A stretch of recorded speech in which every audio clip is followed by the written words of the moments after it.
What's going on, everybody? Welcome to another episode of Pod Scum. I'm your host, your bastard of ceremonies, Reckless Rexx Ruger. That, of course, is the man himself, the Freddie Mercury puppet.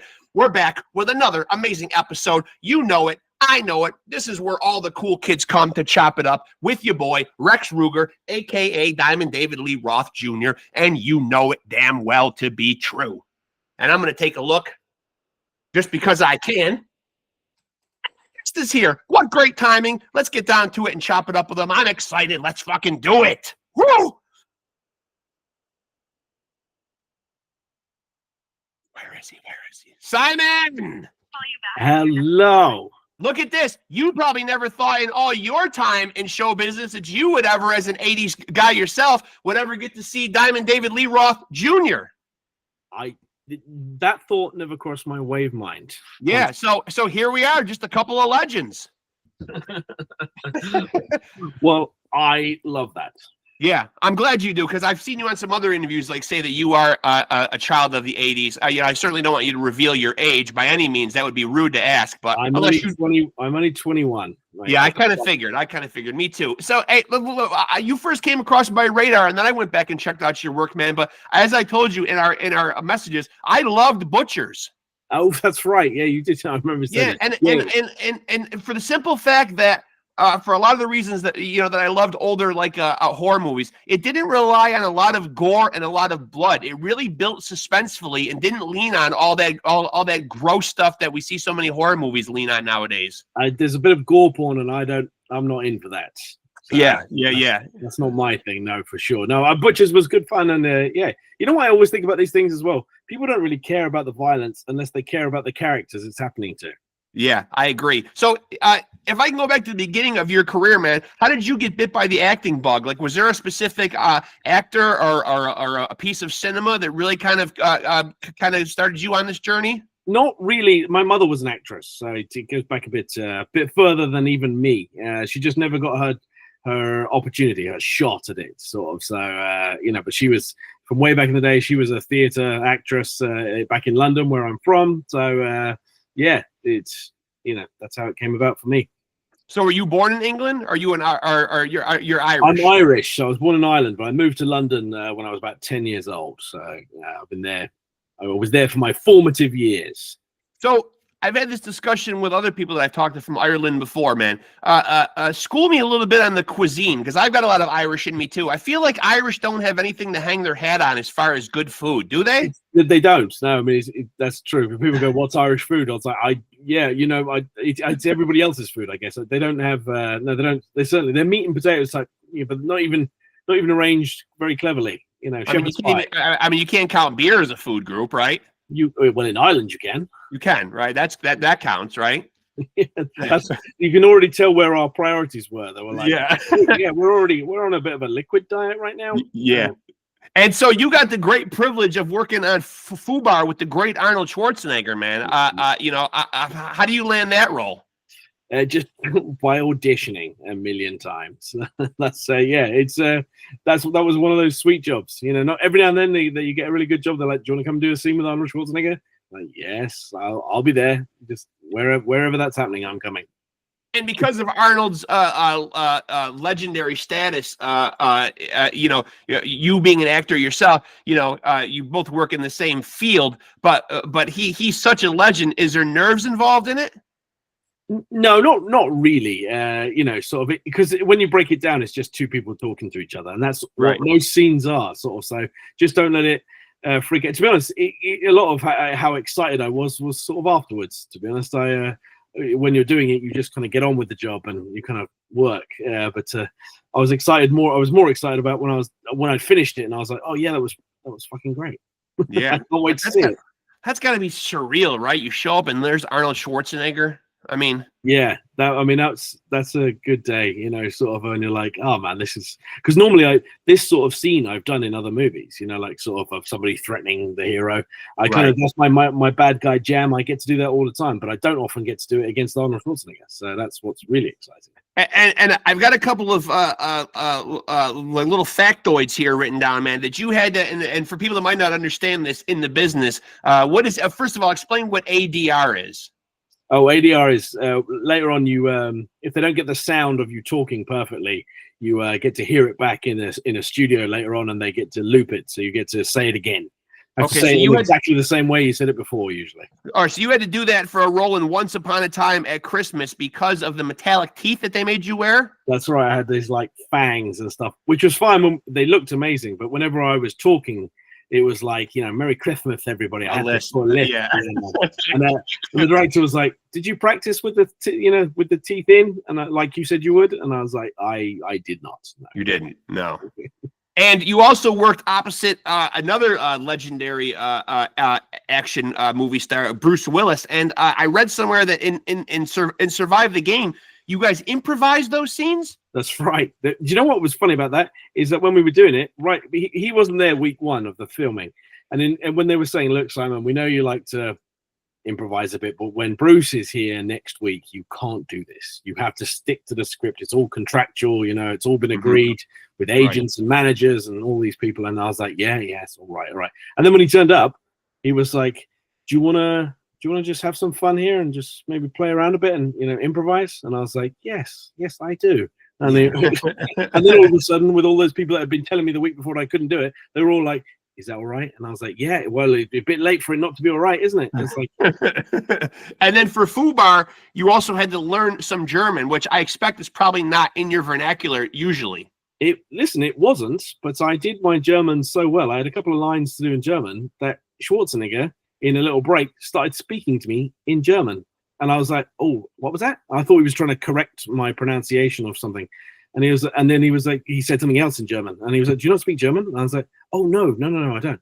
And he was like, "Oh, it's very good German." And I was like, "Oh, well, if it fooled you, then that's great." I was like, "I only literally know the 4 lines that they told me."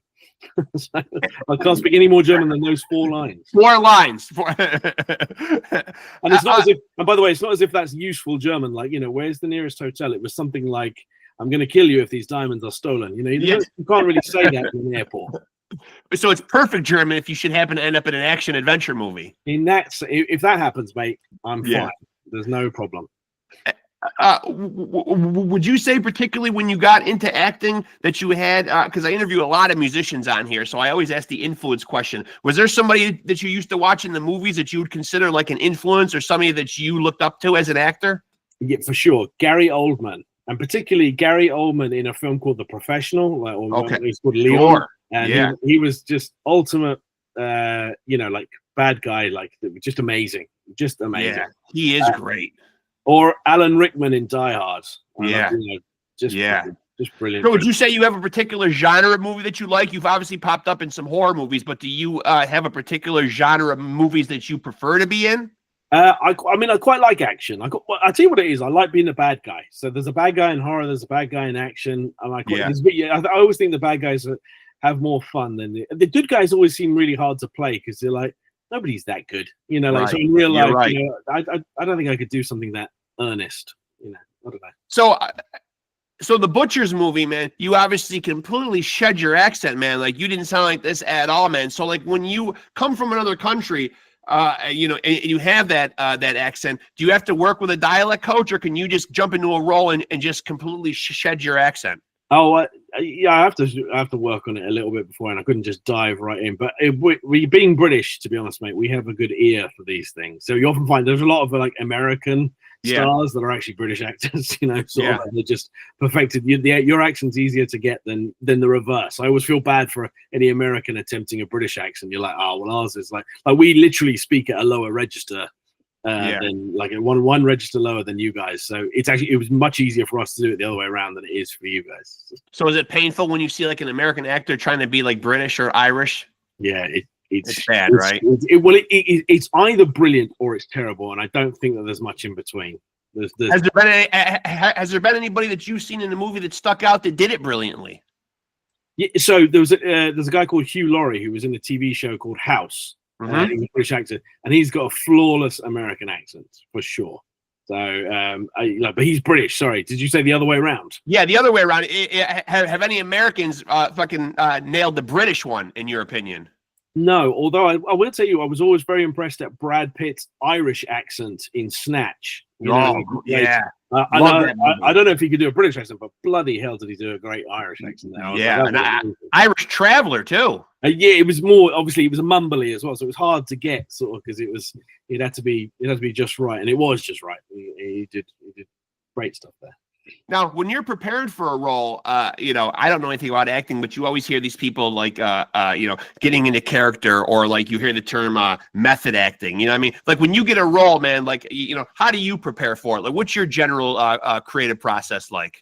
I mean, it's all the stuff for you should be in the script, like sort of all that, like somebody poured hours and hours and hours and weeks and months into that script. So you've got to start and end there, right? Sort of, that's what, as long as you get on board with the script, which is the only reason to do a movie, all the information for that. The only thing that I do is try to inject something of myself into it. So, for instance, in Butchers, it isn't written down that I enjoy what I do. Right. That I'm sarcastic or funny or think that I'm funny. Right. Those are the things that I add to give the character a kind of three-dimensional, he's not just, a bad guy. He's like, if he looks like he's having fun doing what he's doing, or he looks like he enjoys it, that's something I try and add. So when I'm reading the script, when I'm preparing, I try to find the bits that would make it me, sort of like it's a version of me rather than I'm completely somebody else. Well, I also thought that guy in Butchers that played your brother did a brilliant job as well. And you know what's funny? He's also British. Is he really? So we're two British guys. We shot that movie in Canada. Yeah. And we live in the same city in Ottawa. And they were like, the guy who's playing your brother, and you guys are from like Alabama or something. They were always kind of vague about where we were from, but they're like somewhere in the south, that's where you get. And they were like, okay. And they're like, we don't have to put a name on it. We don't really need to know where it is exactly. But anyway, somewhere in the south. And then they introduced me to this guy called Michael Swan, fantastic actor. And he was British as well. And I was like, so we're two guys from the south, but we're both British. And they were like, so every time on set, we'd be finished torturing girls, and we're like, why won't you girls just stop doing what you're doing? And then they'd cut, and then they'd be like, God, I'd love a cup of tea, wouldn't you, mate? It was always quite surreal to have the two Brits, particularly playing the two Southern guys. And I love the fact that when we think of cannibalism, when we think of all this stuff going down, we instantly go right to the South. It's it makes it really easy for people to accept. It's always someplace outdoors and warm and secluded. We just needed a swamp, and we would have been, that would have completed the whole thing. Yeah, and the creepiest thing was about that movie is that I kept thinking whenever you guys were referring to feeding body parts or whatever you were going to do to an ox, I thought that grunting thing back there was going to be some kind of an animal, which I guess when it was unleashed kind of actually reminded me of a couple of ex-girlfriends in the facial department.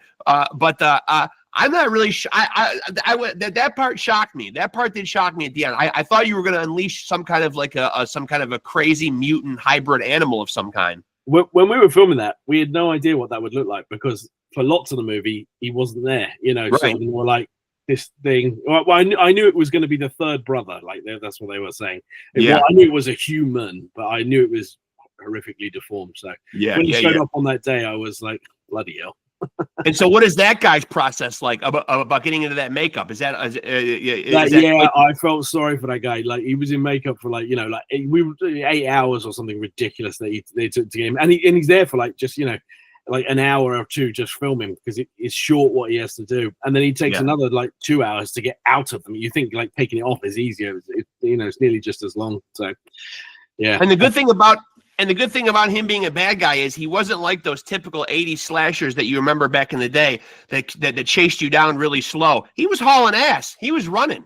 Oh yeah, he was like a dog. Like he could. Yeah, he was. There was much more animalistic sort of. Like letting a dog off a leash. Yeah, it was. And even the guy that played your brother there, after he cut the one guy's Achilles tendons and he ran off after the girl, he was moving at a pretty good rate too. Yeah, no, he could. He was the muscle. So we had, my thing was I was the brain, he was the brawn type thing.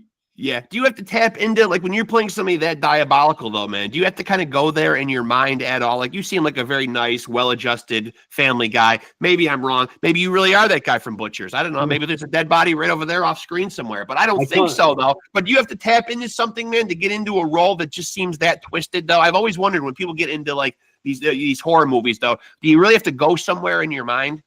Yeah, I mean, you do, but I'm not one of those people that takes it home with me. Do you know, Right. some people actually do go, like we were saying earlier, that method thing, and Yeah. they take it home with them, and they're in a bad mood, or they're in like some weird mood, you know, because they're trying to shake it still. I can Right. kind of shake it, but also because it's so different to who I am normally, I do actually find it quite fun, because it's like, it's not at all who I am if you sat and knew me and had a drink with me. That's why when people watch it, they go, like, yeah, I kind of forgot I was watching you, which is actually a terrific compliment, you know, sort of. They're like, well, yes, it's nothing really like me, is it? Sort of, you know, I don't. Yeah, I would imagine that would be. So I got some of the other people here that you got a chance to work with. You got to rub elbows and brush up with a lot of amazing fucking actors, though. Amazing guys. Well, when you've been doing it as long as I have, no. Well, I mean, I'm 21, obviously, but yeah. If I wasn't 21, right, I had been doing this nearly 21 years, probably, more likely. You would find that every now and then a good job comes along where you get to, you know, and you hope you go, oh, there's these amazing people, these Luke Skywalkers and Jean-Claude Van Dammes and all these, and you hope that a bit of their magic falls off of them and onto you. That's how you do it. And so, yeah, a couple of them I have to ask about. Yeah, you just mentioned Luke Skywalker, Mark Hamill. You know, just a little synopsis on what it's like working with them. We already talked about Arnold. We already talked about Bruce. What's it like working with the great Luke Skywalker? He's the nicest guy in show business. Mark Hamill, for sure. Like, just the most generous, the nicest, the happiest to be who he is. Actually, some actors are constantly projecting an image and constantly have to live up to their own image. Mark Hamill is one of the nicest people in the planet, just as a person, and is happy to hear everybody's story, almost as happy as he is to talk about his own things. When I was doing stuff with him, they were like, don't ask him about Star Wars, you know, like the producer was telling us that before he turned up. And then when he turned up, nobody really said anything for about, we were at dinner with him the first night he arrived. He landed in London where we filmed the movie. And within half an hour, he was telling some story, and he stumbled upon Harrison Ford, and he goes, "Oh, Harrison," he goes, "Do you guys want to hear like just a quick Star Wars story?" And we were all like, everyone around the table was like, "Absolutely," you know, like you know, he started it, he said it, so, and he was like waxing. He was a great storyteller. He's got a million stories, and I could just listen to him all night. It was brilliant. It's so funny how these people in your presence tell you, you know, don't improvise with Arnold. Don't bring up Star Wars or Mark Hamill. Then you find out these guys aren't that pretentious, and they're not, and they don't really give a shit about putting up those walls. No, they don't. Yeah, that's all. I don't know. It's all the people around them that say that. Yeah, that's crazy. You meet them, they're all right. Did you get any sense that maybe there was something magical and maybe he did know the Force? Mark Hamill is one of the smartest guys as well that I've ever met as an actor. Like, he feels like he could have been like an archaeologist. He knows so much about history. Like, just generally, he's just a really well-read guy. You know, the first time I met him, he was reading a book. You know, sort of, he's an incredible source of knowledge, like about anything. Now, another guy who played like a disfigured guy, you got to work with Robert Englund, aka Freddy Krueger. Right? Yeah. On a movie I'm sure we'd both rather forget about, but it was still nice to rub shoulders with Robert Englund. Yeah, again, he's an amazing guy. I mean, in horror, he just knows what he's doing all day long. Strippers versus Werewolves is the movie that you're of course referring to. And if you put strippers on one side and match them up against werewolves, who usually does come out on top? It's boys versus girls. Who always wins? It's bloody women. Yeah, you're right. All right. The time, unfortunately. You're right. Although I want to put a disclaimer in here, I am no way agreeing with the chauvinistic views of Simon over here. The wolves always beat the women. Are we going to go with that? No, the strippers always beat the wolves. Oh, the women. Okay. Then I do concur with that. Then okay, yeah. The werewolves never stood a chance. I mean, I haven't stayed happily married for 26 years by fucking going chauvinistic. That's not a good look at all, Simon. Don't get me in trouble. My wife could be within earshot at any moment now. I take full responsibility for all the chauvinistic views in this interview. Okay. Rutger Hauer, a guy that I absolutely love. Rutger Hauer, legend. I mean, just much more quiet of a guy, you know, like harder to know what he's thinking, which actually makes him really, you just kind of stare at him a lot because he doesn't really say much, like, I mean, to anybody. So you're going, is he all right? Is he mad? Is he, sort of, and you're like, oh, I think he's just having a good time. You're like, oh, that is not obvious. He's a very intimidating guy because he's so quiet, but he's very good. He's just, I always remember trying to figure out what he was thinking. And then what about Van Damme? Is Van Damme like when you're on a set with him, man? Is he does he ever break out any martial arts moves or show you anything? Yeah, he was. People were looking around. Right, I should tell you this story about Van Damme. He was like, somebody was asking him, could he still do the drop kicks? Like sort of. He was 51 when we did the movie. So he's get up there. He looks around the room very quickly and he sets his eyes on Simon. And he goes, yes, and he hands me the can of beer that he's drinking and to put on my head. At which point I'm like, oh no. And I'm like, this is going to be bad. And he's done that, by the way, because I'm the shortest guy in the room. Yeah. So, I saw the mental calculation of him looking for the easiest target. Yeah. So I didn't really believe he could do it. And then here's my problem. I thought, right, this is going to go wrong. He's going to kick me in the face.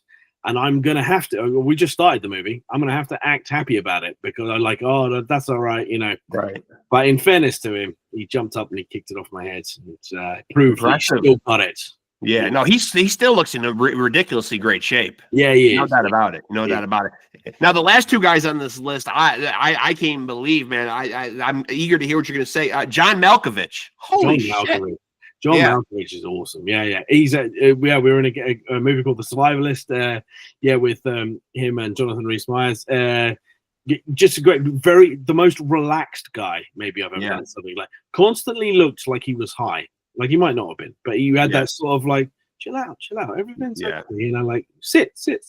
Now, Simon, how would you know what that looks like from a personal experience? I have heard from friends. Okay, fair enough. And then the last one on Panama, Mel Gibson. Mel Gibson, also awesome. Like awesome. Some of these people, it's just a privilege just to be able to watch them work.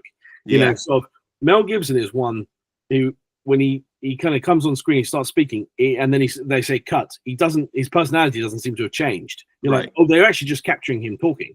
He has that sort of gravitas in everything he says, which is kind of really cool, because it sounds like when you first meet him and he's just asking you who you are and what you're doing, it sounds like a camera's rolling and you have to check. You're like, are you rehearsing lines right now?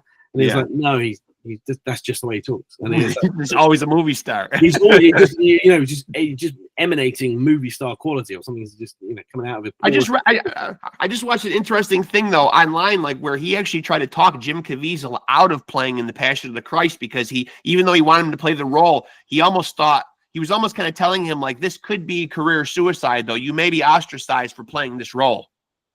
Well, I think he's right, isn't he? I don't know. Jim Caviezel, whilst being very famous, has had a bit of a failure to land any other huge role. Obviously he works all the time, I'm sure, but he hasn't really got that. He didn't for the sort of notoriety he should have. He hasn't. I don't think he's booked the massive big things. So perhaps Mel Gibson was right. So you mentioned a couple of guys that you already like, whatever, and I tend to ask this question with the musicians that I have on here. If you could put together a Mount Rushmore, this is subjective, the four greatest actors to you, who would they be? Who would be your Mount Rushmore of actors? Okay, so when I tell you this, you're going to understand why I would answer like this. Okay. It is not the greatest actors to me. Okay. Right. However, they would be my Mount Rushmore. So it would be Van Damme. It would be Arnold Schwarzenegger, it would be Bruce Willis, and it would be Sylvester Stallone. Okay. If I could just collect the last one of my 80s memorabilia set of global action stars, I would, hang up the phone and never. I'd be like, I'm never coming to work again. I've now worked with Schwarzenegger, Bruce Willis, Van Damme, and Stallone. Yeah. Forget it. I'm out. That's it. I've done everything I came to. Teenage me is giving adult me a high five, and we can go home now. That's it. No doubt. So you would be probably over the top thrilled if Stallone called you for like an Expendables movie. So just imagine. So can you imagine how much I bug my agent going, if anything with Stallone comes up anywhere, I'm going. You could play a bad guy in an Expendables movie. I think so. He's got a TV show now as well. I'm up for anything Stallone is doing. Do you like TV or do you like the big screen more? Or does it not matter? It doesn't really matter. The process is just the same. Like some of these shows, like Fubar, the Arnold Schwarzenegger show, had budgets that would dwarf most movies. So So these are big. The TV shows now, especially on this scale, are mega monsters. You know, sort of. I was in The Witcher as well. Like, you know, these guys they have a fan base and a budget that are just eye-wateringly big. So they're good fun. And if you could recommend, you know, like let's say you could go to like a desert island, and I ask this again of a lot of musicians too, but usually with albums though. But if you were stuck on a desert island and could only take one movie with you, do you know what movie it would be? It would be Leon, that movie I referenced earlier with Gary Oldman, because I just find the work, just the direction, everything. It's Natalie Portman's first movie. I don't know if you've ever seen it. Jean Reno, Gary Oldman, just epic, beautiful movie, well made, and just a masterclass in acting from everybody. But as far as those 80s action adventure movies that we're sinking our teeth in doing that we really like, man, what was the one that's really stood out for you, the teenage you, that really got you kind of, you know, jazzed up and excited about it? Die Hard. Only Die Hard. Answer. Just Die Hard. Like every Christmas I watch Die Hard. With my brother. We're like kids. That's the Christmas movie. Gather around, kids. It will be. It totally would be. It's a Christmas movie. I don't care what anybody says, including Bruce Willis, who insists that it's not a Christmas movie. And he's told me that to my face, and I was like, "Well, I don't believe you." So it's not a Christmas movie. It's just like you're just lying. It is a Christmas. It's 100% a Christmas movie. Yeah. I don't want to go through a Christmas season without watching Die Hard, and I can't understand any. That's pretty high praise. Yeah, that's high praise. It is. I think it's great. I love now, it. Is there anybody out there, you know, other than Stallone, who you mentioned? Is there any other, even a short list of actors, man, that you know that if you had a wish list, man, that you would love to work with? Gary Oldman. So that guy from I think he was playing. Gary Oldman has just done everything. I think he would be. I would love to do it, and I would be terrified of doing it at the same time. That's the one where you were asking me about my nerves. You know, my nerves wouldn't hold up against because number one, I'd want to do a good job, and I would hate to do it against the master of everything, I believe. Number two, I would be so nervous that he wouldn't be nice or something. You know, like I don't know, I'd have a bad experience on it. I'd be like, oh, I didn't like the movie, or I didn't like him, or something like that, and that would ruin a lot of, like, you know, earlier movies that I'd love it, because I wouldn't then be able to watch that. Yeah, so I breathed a sigh of relief. People told me, he goes, oh, you know, Bruce Willis, he's funny, you know, he can be moody, and I was like, but when I went and did the show, he was absolutely lovely, and I was like, oh, because imagine if Bruce Willis had been an asshole, you know, I wouldn't have been able to watch Die Hard again. So that would have been a big thing for me.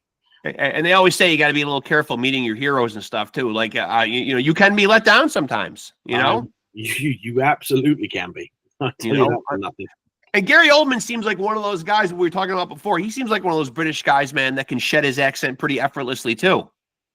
Yes, he does. He made an early career at being American. You know, so in fact, that movie he was American. You know, sort of. But his accent is all over the place. You know, he can do anything, I believe.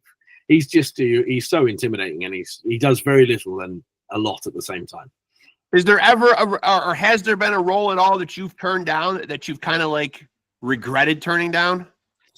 Not really, because if someone, you know, sort of, I've certainly been up for jobs like bigger things, and then not got the role. I don't know if I've turned down something I regret, but I've like not been in it. But then when you see the movie and you go, oh yeah, I mean, I wouldn't have done what they would have done. So and I love the movie because of the way they've done it. So it's not really compared. I don't really feel like I missed out, because you're like, oh, I would never have done that anyway. So it would have been a worse movie, because they made the right choice for the movie usually. Is there a movie out there, in your opinion, you know, like you always hear it kind of bandied about, you know, the greatest movies ever made, and you always hear movies like, you know, Gone with the Wind or Casablanca or The Godfather or, like, you know, Citizen Kane, all these movies. Are there any of them, you know, first of all, that you think are definitively the greatest movie ever made? And the second part of that, do you think there's any that get categorized but that might be a little overrated? Yeah, I mean, you know, sort of, I'm an 80s kid, so I grew up on, like, you know, like Star Wars or Christopher Reeve playing Superman, and I loved all those. And they don't get, people go, oh, they're really cringy, and they're really, and you're like, I mean, yes, but you're like, I'm remembering an era, you know, sort of, they were, you know, they were of the era. So you're like, well, doesn't, you know, and I go, no, I do think actually Superman, particularly Superman 2, is like, you know, that's the one where he faces off against the three bad guys. My favorite. Yeah. The scene where he's crushing the guy, Terrence Stamp's hand at the end. Yeah, General Zod. Yeah, I mean, come on.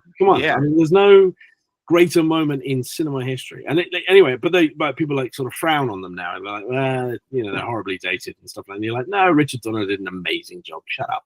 And it's like, and there's sort of something, and people go, no, well, they're not very serious, and they're not very like the. And then on the other hand, like you were saying earlier, Godfather. I've watched Godfather. Yes, everyone's acting amazingly. The film insists upon itself. You're like, I don't know. People go, well, you can't watch it now. And you're like, okay, well, when was I supposed to watch it? So I wasn't born when it came out. Me neither. I was like, I have to watch it now. But they go, well, it's dated. But The Godfather doesn't seem to get the same level of criticism because they're like, well, it's obviously, it's become a, something, it's become a sort of thing, now. And I'm like, okay, I don't understand how that's different, but all right. I don't know if I'll glean any wisdom, but I did just get the audiobook that just came out today from Al Pacino. So hopefully he'll drop some nuggets in there. He just put out his memoir. So hopefully there'll be some good Godfather stuff in there. But you're right about the CGI stuff and all the advances, though. Like when you look back at Star Wars back then, our minds were blown by that stuff, though. Yeah. And there's a different type of story then. We were talking about it the other day. Like there was, I'm talking about Jurassic Parks and Indiana Jones and Star Wars. They seem to tell it was sort of like a kid-friendly movie. So it was a movie aimed at children, but it had something for adults as well. And they wonderfully towed that line that you could watch both. Like adults would enjoy the movie almost as much as the kid. You had to be clever with innuendos and stuff like that so that there would be something for the adult to enjoy. And the only time I've seen that happen since is to be honest, is Pixar. I don't know if you've seen some of the Pixar stories. Yeah. Like Toy Story and stuff like that. Right. They're cartoons. They're obviously made for children. However, an adult can perfectly, with their children, can go to the cinema and watch them and enjoy them too, because it's like that's the real sort of magic of movies, is that they made those two worlds, sing together in perfect harmony. And that's sort of so. Honestly, I think Pixar are the only people doing that because I believe they managed to straddle that line very well. Well, cringy is kind of a lazy thing to say anyway about stuff because they just didn't have the technology and the stuff to do what they do now. I mean, of course, if they put out a Star Wars now here in 2024, it sure hell better look better than it did in 1983. But they didn't. They sort of they rely on it as well. Sort of. Yeah. Whereas in 1980, whatever, when they first came out with Star Wars, or in 77, the first one, they had to make up, what they lacked in visual ability. They had to do with story, sort of, or they had to find ways around it that you wouldn't feel like you were being shortchanged. Another good example of this is Jaws.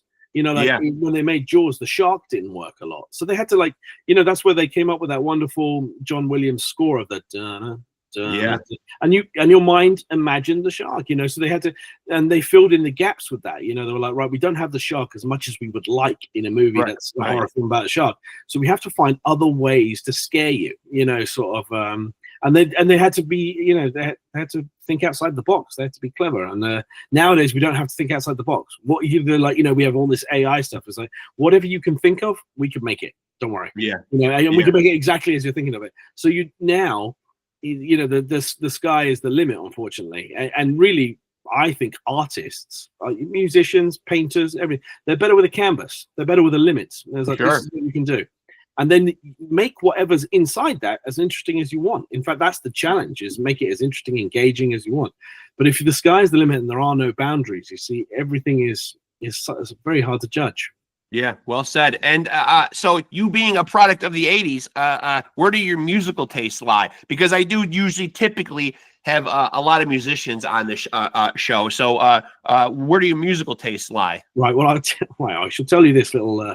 So my mother, as an actress, my stepfather is in a band that I'm sure you've probably heard of, called Black Sabbath, and he was the keyboardist in Black Sabbath. So I have a bit of an artistic background in terms of family. So shout out to Lindsay Bridgewater, who was the keyboardist in Black Sabbath. So musically, I came from all that. I grew up with gold discs in the house. So it was that sort of thing for me. It actually meant that I didn't like that music, because can you imagine when it's your parents doing something? It's terribly embarrassing when you're 15 years old. It's not, you don't actually want, to do it. I've only sort of enjoyed it in retrospect when I found old videos of my stepdad playing, in Rochester in New York, sort of on things. I've managed to find some YouTube videos of him in his crazy haircut days, as I call them. So who was this that was in Black Sabbath? This was your stepfather. Okay. Yeah. So you are not a heavy metal guy? Would you say I'm not a heavy metal guy because of that? Okay. When it was go. I mean, look, I'm British anyway, so I'm very Oasis. So I think about the 90s, and that was my formative years there. You must be thrilled that the boys are getting back together again. Well, then, huh? Yes. I mean, I've actually, thankfully, I was one of those very lucky people that saw them when I was younger. So, but the fact that they're reuniting for a tour is delicious. We'll have to see how long it'll be before they're punching each other out on stage. Well, if they don't do that, I'll almost be disappointed. That was part of their charm that the brothers didn't get on. And now, will you go see them this time around? Yeah, of course. Yeah. You may have to take out a second mortgage on your house for tickets, but I mean, it's with as long as mate, for any band that has a very active and loyal audience, the best show in town is always the crowd. Yeah, it is. You're right. Yeah. So, so aside from the acting, what do you occupy your personal time with typically, like hobbies and things of that nature? Oh, I love making movies just in general. So I actually write, produce movies, help other people out making movies. I'm a big fan of the process in general. I don't have, and obviously if I'm not, I would go to the movies. I'm not one of these people that makes movies and doesn't go to movies. I don't watch horror movies too much. I make horror movies all the time, so I end up watching other kinds of movies. Not that I don't like horror movies, but I'm actually easily scared. I'm one of those guys that sits with my fingers in my ears. I'm actually terrified of horror, even though I know how they're all made and everything like that. It doesn't. I have complete suspension of disbelief when I go to the cinema. Well, I'm always searching for good horror movies. And when I say good horror movies, as I said at the top of the interview, man, it's ones that don't rely on all that blood and gore. So when I came across, the movie Butchers, and they did make a sequel to it, which I did not enjoy nearly as much, was not nearly as good as you and the other guy in the movie. But I found that you guys really didn't need to rely on a lot of that blood. The suspense just built, and I knew that these kids were getting more and more and more in danger the more they were around you guys. But it kind of reminded me of like the 1978 version of Halloween, when Michael Myers is going around killing everybody, but you saw no blood. It was that, again, it was what you said. It was that brilliant score by John Carpenter, just a couple piano keys, and just, you knew he's getting closer to Jamie Lee Curtis and her babysitter friends, and he's in the background, and you see the white mask, and he's stalking, and that tension is building, but you're not seeing blood and gore. As a matter of fact, someone said, and I had to go back and watch the movie, there really is almost a complete absence of blood in that movie. But your mind, because you're in your mind, you're like, no, he stabs people, and you're like, he does, but you don't see the blood.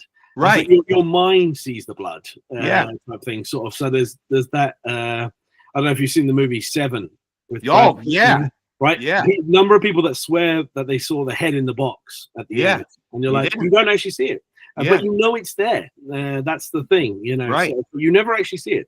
And that's Halloween had that same thing. Again, wonderfully helped by the score, but yeah, it's that. And that's when movies had to be clever. But really what it is you have to get involved in the characters. Your mind, was raced ahead and got far, gets more fearful for you, so I like Butchers was when I read Butchers and when we were doing that, I really got on board with that process. And originally, I don't know, they were the sequel was going to involve, there was talk of a sequel with me and Michael. And obviously I don't want to spoil anything for anyone, but I meet my demise at the end of the first movie, but he was going to have me as Michael's character was still alive, my brother was still alive, and he was going to have me as a figment of his imagination. So he kept imagining that I was there so that I could keep talking to him and, sort of tell him what to do. And I was kind of excited. I was like, oh, that'd be kind of interesting, sort of see where that goes. So it was a way to bring me back to life because I think they liked it. But then they went off in a different direction.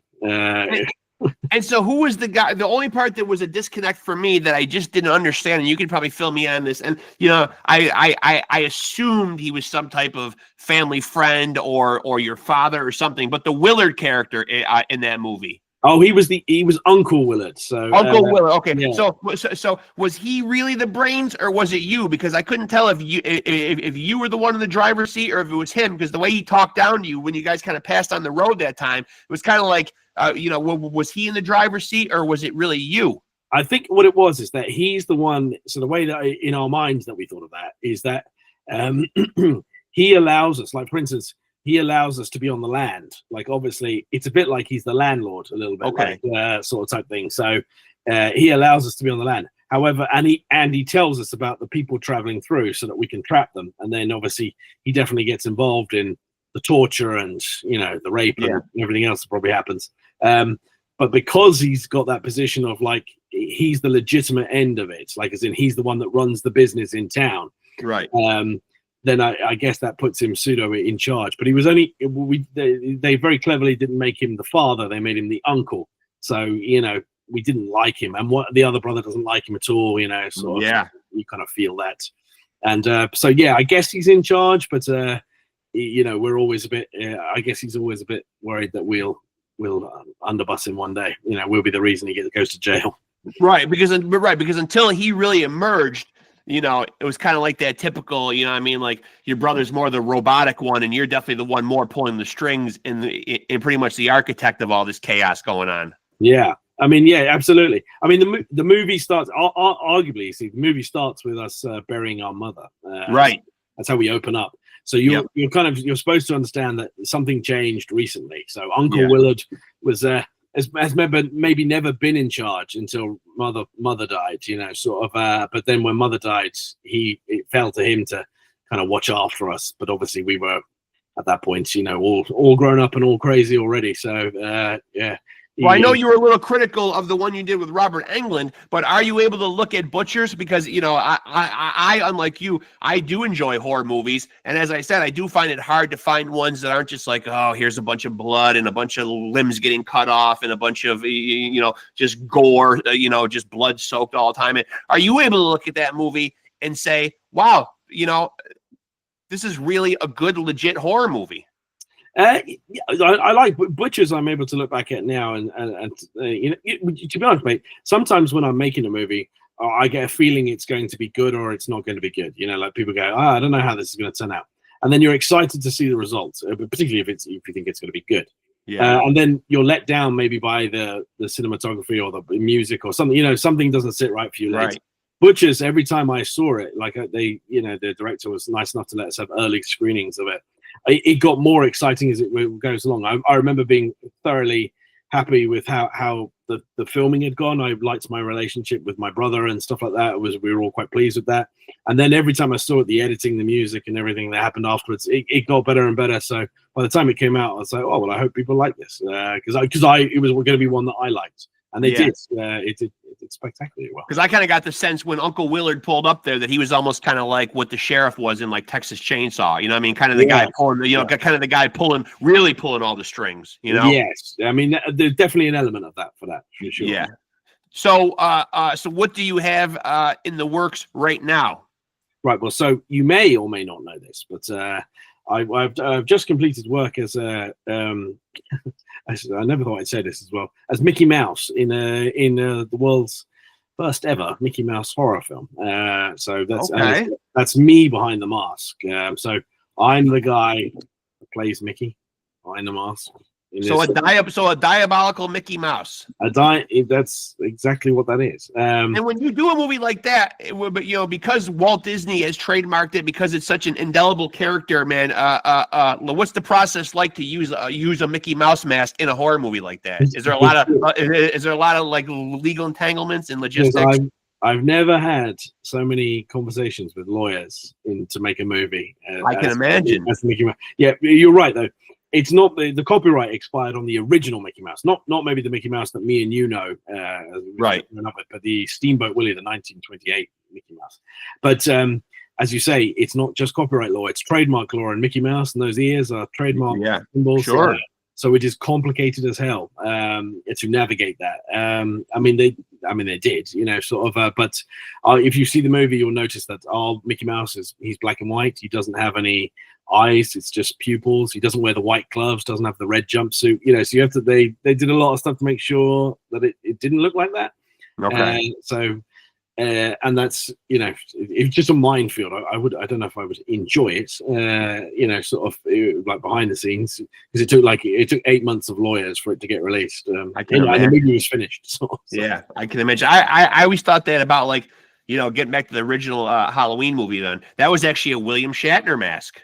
That's right, and they just cut the eyelids out a bit wider, didn't they? Yeah. But so I always wondered, like, I mean, you know, is that copyrighted? Did they have to go through some kind of, like, you know, Star Trek world or something like that? No, you know? I don't think they did, because it was a William Shatner mask, not a they did make pretty drastic changes to it.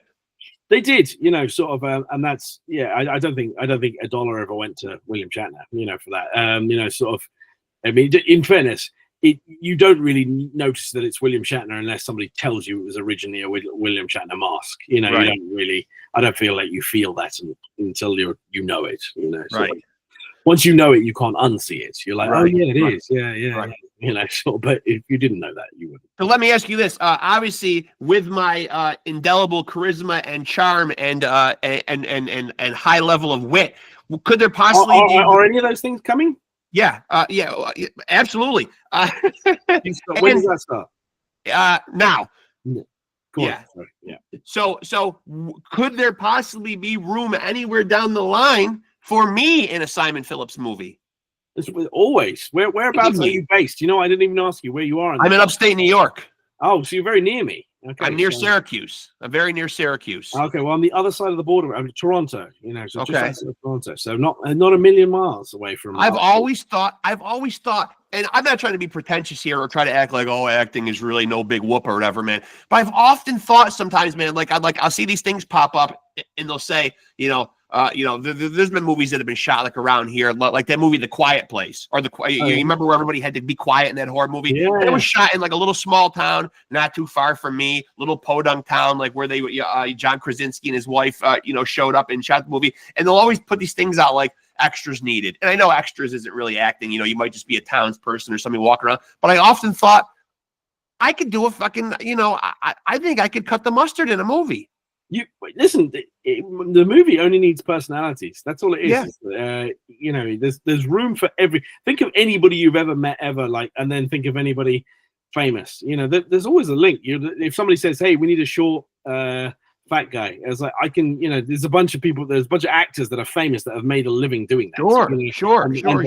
You know, or I don't know. Just about anything. It's like there's nothing. There's any human that you can imagine. There is a famous representation of it. So absolutely, and I'm not trying to impugn anyone's talent, but even some of the people that have won Oscars, like you look at them, like somebody like the late great Philip Seymour Hoffman. You look at him, and he's a pretty unsuspect guy, short, as you said, kind of chubby, kind of not particularly strikingly good-looking guy. But had bags of personality, didn't he? Like, I mean, his face was he was very good at what he did. Sort of, and yet. You know that if you were in New York City, you'd walk right past him. So you wouldn't right by him. He would be. I imagine that meetings, Philip Seymour Hoffman, you could be sat next to him in a restaurant, and you wouldn't have noticed him the whole time. Wouldn't even know. Yeah.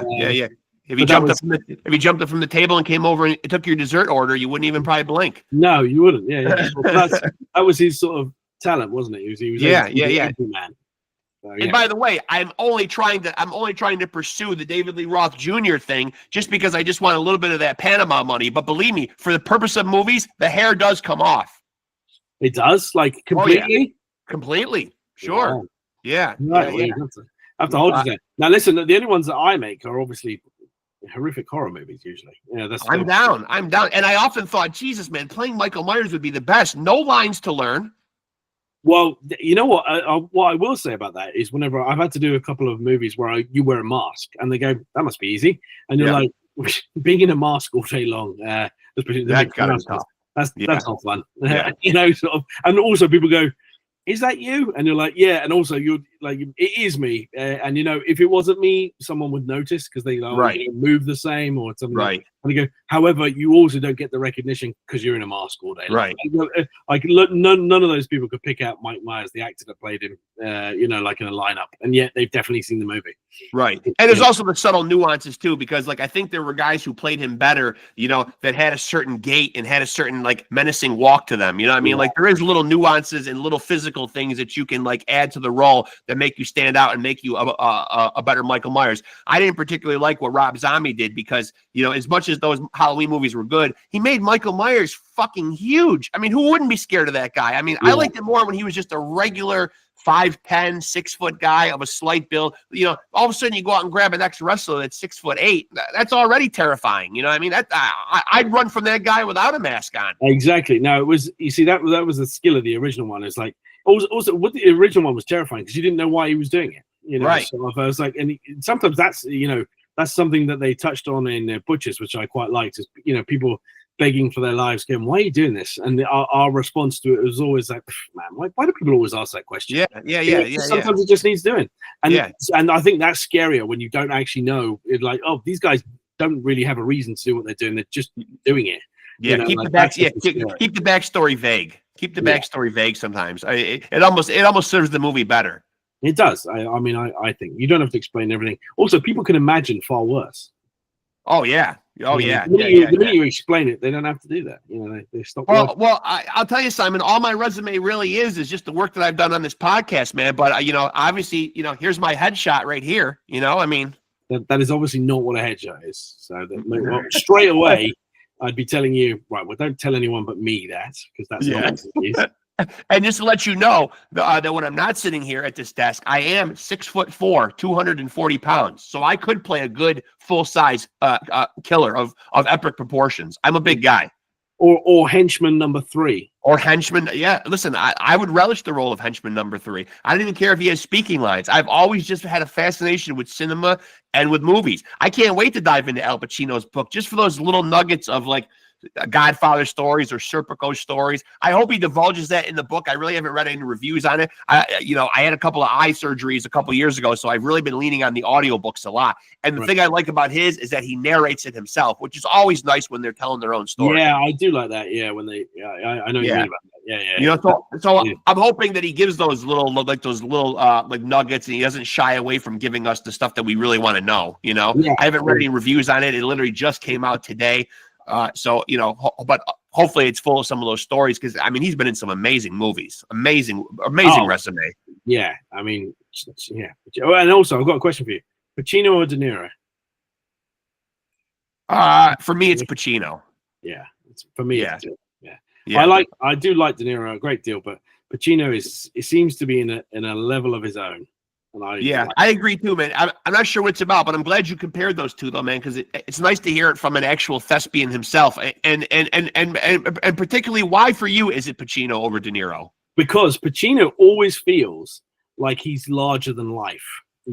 Sort of like he's always like De Niro is always very small and realistic, and you're like, you could know a De Niro character like in your real life because he's everything he does is quite subtle. But Pacino is like, he's big and he's crazy, but his presence absolutely fills the screen, the room, And I quite like that even like he's performative, like you always feel like he's performing, and you're like, but it's kind of works for him, and you're like, oh well, if he wasn't doing that, I feel like it would be wrong. So I kind of, I feel like actually that's closer to reality, because he's just he plays it up, and I quite like that, Yeah, I mean, I love a lot of De Niro movies, but if I had to stack them up, though, man, I just, there's more Pacino performances that stand out to me, other than just Michael Corleone. Like I think about Serpico, and I think about, they were both in Heat together, and they both did a great job in Heat. But then I think about, like, I mean, come on, Scarface. I mean, like one of my favorite ones from him is Devil's Advocate. Devil's Advocate, Dog Day Afternoon. I mean, who else could play the devil? Dog Day Afternoon. That was another one. Yeah, that was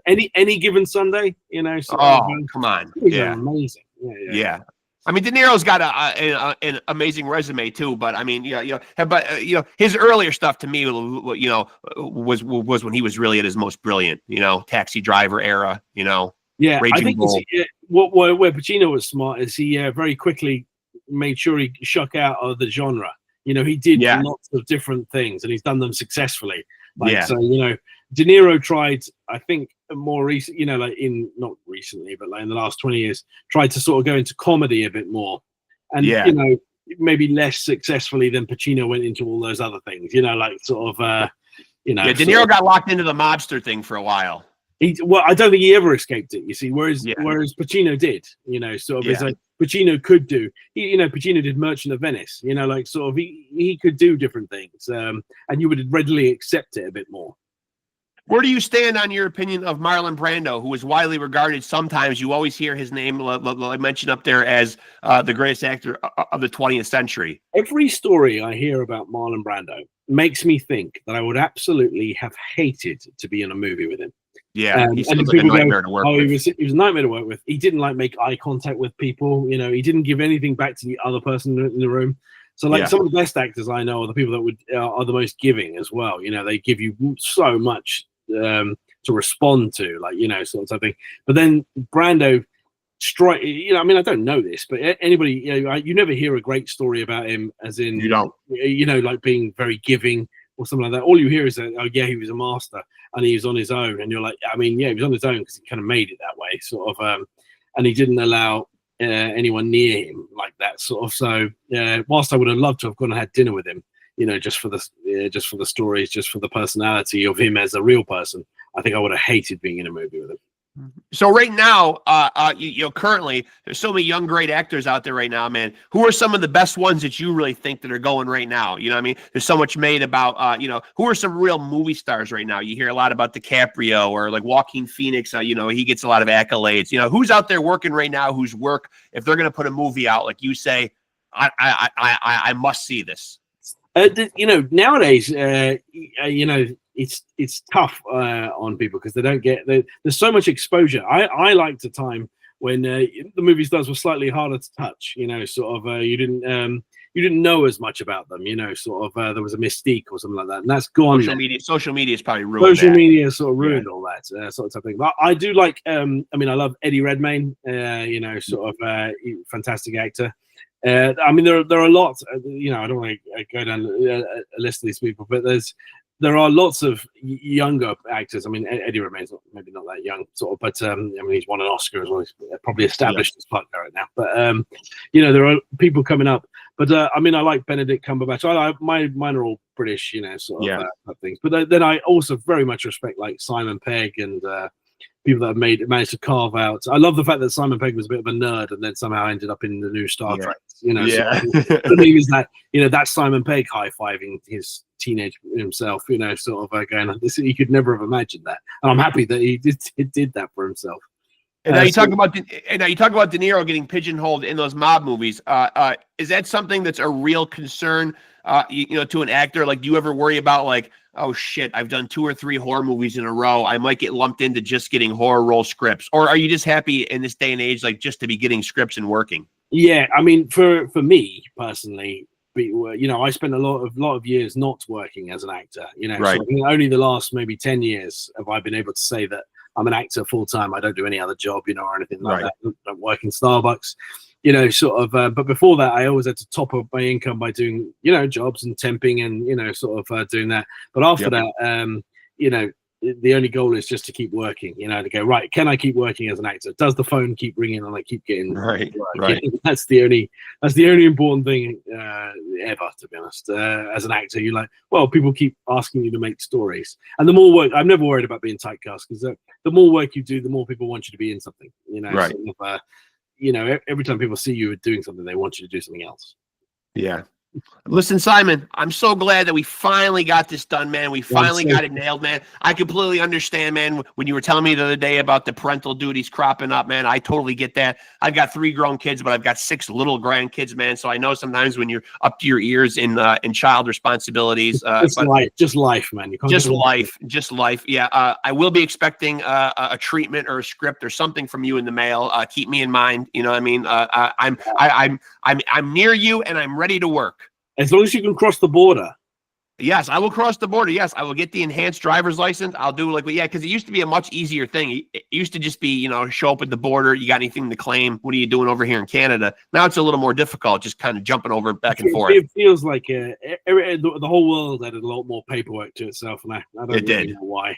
Yeah, it did. But I really enjoyed this conversation, and thank you so much for doing it, man. A real pleasure getting to meet you. Really. No problem. Thanks for bearing with me. Yeah, I appreciate it. Thank you so much, and stay in touch. I'd love to do it again with you. Absolutely. Well, we're hooked up now. We're friends. We're hooked up. Yeah. Thanks, Simon, so much. Good talking to you, my friend. Take care, mate. All right, you too. Thank you. Bye. Bye-bye. There he goes, folks. Simon Phillips, an amazing actor. I came to know about him from an amazing horror movie from back, I think, in 2020 called The Butchers or Butchers. Do yourself a favor and go watch this movie. As I said, man, I'm pretty picky about my horror movies, but this one really stood out to me as true suspense, true horror at its core. And you can watch it for free on YouTube. I found it for free on YouTube. And it's, think just really creepy backwoods horror. Not the same, but in the vein of like a Texas Chainsaw, out in a secluded area, lots of dark and crazy shit going down, but not overly saturated with blood and gore and leaning on that for its scares. Really true suspenseful, creepy horror. And Simon Phillips does an amazing job in his role. He's really, he's in there with some other amazing actors, as he said, man, but he's a big part of the movie, a big part of carrying the movie. And he's also been in on Netflix in Fubar with Arnold Schwarzenegger, The Witcher, Santa Claus, Once Upon a Time at Christmas. He played Santa Claus, and Nights Before Christmas. You heard the list. He's worked with Arnold, Bruce Willis, Mark Hamill, Robert Englund, Rutger Hauer, Jean-Claude Van Damme, John Malkovich, the great Mel Gibson. You just heard him say that he's preparing for a role playing a creepy, scary, fucking horror version of Mickey Mouse. So that sounds like a lot of fucking fun, I'll tell you. And possibly, maybe you will see Rexx Ruger himself featured in a Simon Phillips movie, should he write or direct one. And if I deem it worthy of my acting prowess. No, seriously. I mean, I would appear in anything. But I'm glad I finally got a chance to run him down, man. He great actor, originally Irish, lived in England. Now he's here in I believe he said Canada. And do go check out his work, man. Check him out on IMDb. Go find out what he's been in. Support what he's doing. And do go check out Butchers, and you will certainly come back and tell me, wow, that's a good horror movie right there, man.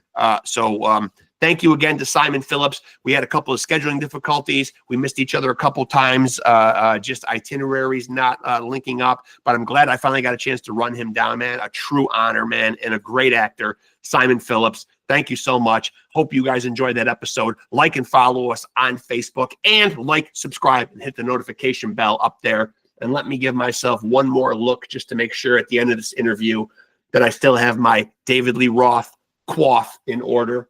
And by the way, you can get that coif right there. That's the product right there. You might not look as good as your boy Rexx Ruger, but you can come pretty damn close. And you can help contribute to the massive hole in the ozone layer, if that's your thing. That's not the upside to using Aquanet, though. But I digress. Anyway, make sure to stay tuned in, man, for the best conversations right here, anywhere on the planet. PodScum brings them to you, where only the cool kids come to chop it up with your boy, Rexx Ruger. And like I always say when I end these things, remember, take it easy and keep it sleazy.